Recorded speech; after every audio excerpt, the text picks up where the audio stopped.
Dunyoda shunday kasblar borki, ularning mehnati naqadar mashaqqatli, shu bilan birga g'oyat sharafli. Ular egniga oq xalat kiygan doyalardir. O'zbek tilining izohli lug'atda keltirilishicha, doya degani boquvchi, parvarishlovchi, enaga, go'daklarni parvarishlovchi ayol ma'nolarini anglatadi. Demak, doyalar zimmasida juda katta mas'uliyat, zahmatli mehnat mujassam. Yangi tug'ilgan chaqaloqlar parvarishi oson emas albatta. Lekin doyalar buning uchun o'zlarida kuch topa oladilar. Kunlarni tunlarga ulab, nafaqat chaqaloqlar, balki ularning onalari atrofida ham parvona bo'lishadi.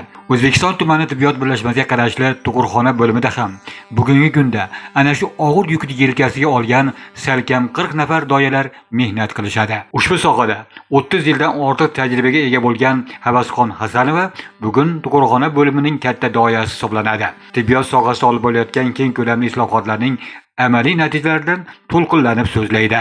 Hurmatli yurtboshimiz tomonidan tibbiyot sohasiga qaratilgan e'tiborlari tufayli bizni tibbiyotimizga ham zamonaviy apparaturalar bilan ta'minlanmoqda.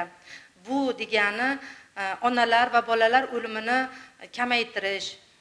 Bizni tug'ruqxonamizda bir oyda o'rtacha 400 nafar onalar chaqaloqlarni dunyoga keltirsa, biz mana shu 400 nafar chaqaloqlarda ona bilan bolani sog'lom holatda chiqarishimizda mana shu bizga bergan zamonaviy apparaturalar juda katta yordam beryapti.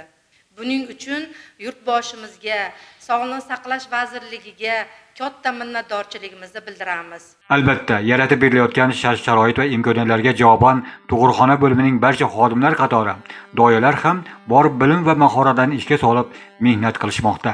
Doyalikni o'zlari uchun sharaf deb bilgan bu kasb sohibalari har bir chaqaloqni o'z farzandlaridek ko'rishib, parvarishini joy-joyiga qo'yish payida bo'lishadi. Bundan yangi farzand ko'rgan onalar xursand. Keldimoq yaxshi bir pasda nima qilib yordam berishdi. Yordam berib nima qilib tug'dirib olishdi. Hammasi joyida, bir pasda tushdik. Hozir kunda ikkalamiz ham holatlarimiz yaxshi. Farzandim ham yaxshi, sog'lom. Xonalarimizga medsestralar, hamshiralar vaqtida tozalikka, gigiyenaga yaxshi qarashyapti. Xudoga shukr, o'zimiz ham farzandim ham yaxshi. Doyalarga, medsestralarga kattakon minnatdorchilik bildiramiz. Kattakon rahmat. Hozirgi kunda holatlarimiz yaxshi. Barcha kasb egalari qatori doyalarning ham o'z kasb bayramlari bor. Shu munosabat bilan kuni kecha bu yerda tantanali bayram tadbiri o'tkazildi. Tadbirda so'z olganlar doyalik kasbining mashaqqati va rohati xususida to'lqinlanib so'zlashdi. Doyalarni ulug'lovchi she'rlar yangradi. Sohaga oid sahna ko'rinishlari namoyish etildi. Dilga yaqin kuy-qo'shiqlar yangrab, barchaga bayramona xush kayfiyat ulashildi.